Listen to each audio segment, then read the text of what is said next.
What's up, everybody? Steve Jackson here, back again with you. And it's been a long time since I've made a video, but I thought I'd get back into it since I ain't doing too much else right now. I thought I'd make this video on why I love hair metal. If you don't know what hair metal is, it's defined as a genre of metal or pop metal, some might call it. Some might call it sleaze rock. Um, you know, pop metal. What's another term? I can't think of it. Anyway, it was very big in the 80s. It was inspired a lot by bands such as Kiss and Van Halen, of course. Eddie Van Halen wrote the book on hair metal guitar. He was pretty revolutionary as a guitar player. And basically it really kicked off, most people would say, with like Motley Crue and Quiet Riot in the early 80s having big chart success. And some of the other bands of the genre most people know of are Rat, Poison's a very big one, Cinderella, Dokken, LA Guns, Stryper is one, Firehouse, later on Slaughter. But yeah, there's a whole mess of them. And, I'm 30 years old, so unfortunately I didn't really get to see much of, these bands when they were out playing in arenas back when arena rock actually existed, unfortunately. And my parents were not cool and did not take me to good, concerts or anything. Hell, they barely like anything good as it is. Anyway, so, a lot of people, especially in the 90s, dismissed it like, oh my god, this is just to hell with 80s stuff. And it's just so, it is super cheesy in a lot of ways. There's a lot of jerking off with the guitar solos, and just, it's debaucherous. And the thing I like, I don't know what it is about it, but the reason I love it so much, this is going to sound corny as hell, but it sounds like freedom. Like, just the whole sound of hair metal, just, to me, like, my whole life, I've been into it, back to my parents, when I was a kid. Even though my parents weren't into it, my mother used to rip off tape clubs constantly, and she got a Poison, Def Leppard, and a Whitesnake, I remember specifically, tape, and let me have them for some reason when I was about 5 or 6. And anyway, what was I saying? It just sounds like freedom, yeah, like, I don't give a fuck, like, I'm Saturday night, I'm ready to party down.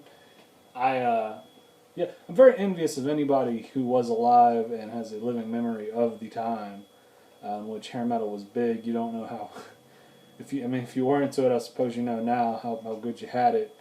And I'm highly jealous of you because I grew up in the 90s and, tuned down guitars, and I hate myself and want to die was kind of the, and I'm a slacker, baby, so why don't you kill me, was kind of the ethos of the day.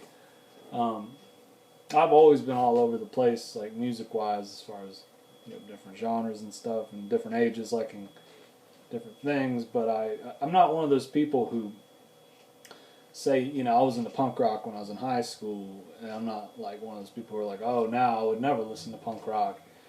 I get into things, but I continue to like them, whereas some people get into things, styles of music or whatever, and put it to the wayside after so long. Not me, I hold on. But I'm a huge nerd for music, so yeah, I just wanted to say, hair metal, a lot of these bands are still around today. There used to be a really cool festival in Oklahoma called Rocklahoma, and the best ones, the first two were in '07 and '08, and they had like the gamut of all these bands that are still active today, or incarnations of, the bands that were big in the heyday.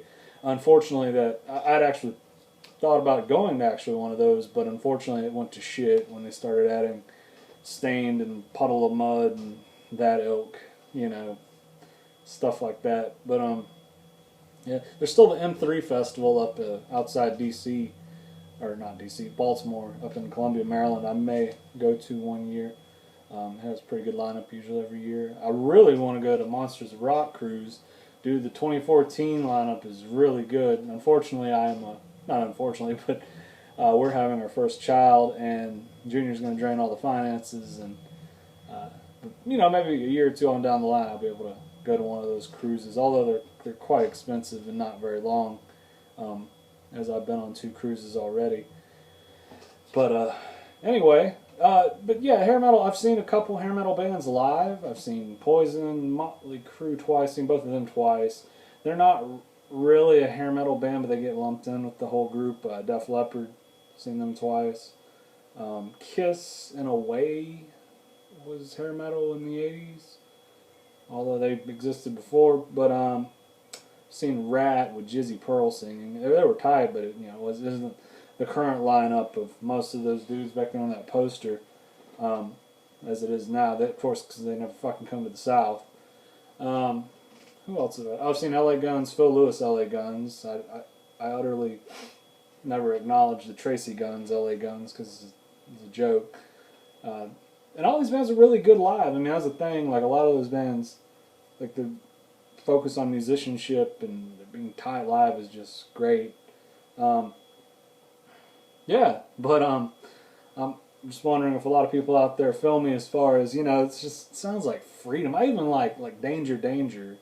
They're great. And they were one of the later, like, you would say 3rd or 4th generation hair metal bands. I hate Quiet Riot, though, even though I saw them with Kevin Dubrow, because I'm such a big Slade fan. Slade. You should look them up if you don't know who they are. They were a glam band of T-Rex, Bowie, early 70s UK glam. And Quiet Riot just kind of pisses me off that their whole career and biggest hits are Slade covers, and no one really, in America anyway, knows who the fuck Slade is, except for nerds, I guess.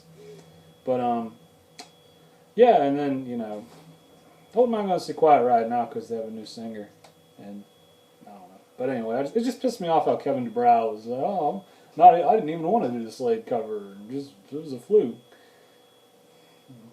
Come On Feel the Noise is what I'm talking about, if you don't know what I'm speaking on.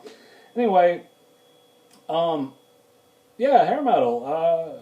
There's some other bands. Brittany Fox is pretty good. There's some other, lesser ones. I like a few, even super poppy shit like Nelson and Steelheart's pretty good. I have their first album.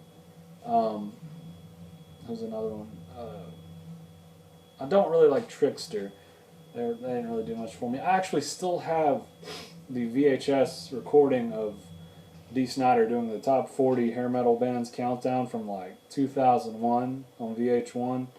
I'd like to convert that to DVD because of course they never show it anymore. Now here's some other ones. I can't think right now. I don't know why. But yeah, just and a lot of it's pretty cool that a lot of these bands are still playing. And also, if you don't know about this, there's the country of Sweden. There's a whole movement. There's like a whole new generation of bands that have been inspired by hair metal, and they're calling it the new wave of Swedish sleaze rock. Now these bands, there's a couple bands. There's Crash Diet. There's Reckless Love, which has a singer who used to be in Crash Diet. Hardcore Superstars, sort of that ilk. There's a whole gamut of them, and it's pretty cool. I mean, unfortunately, a lot of them don't really play in America, and there's no real push for them. But then again, how do you push anything these days? I mean, radios. I mean, I'm at the point where I don't even acknowledge free radio because it's been fucking garbage forever. I'm serious, and I heavily listen to podcasts.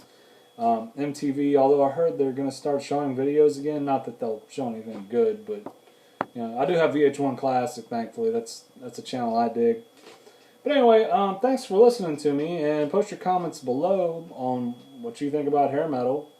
And if you don't know what it is, I highly suggest you check it out.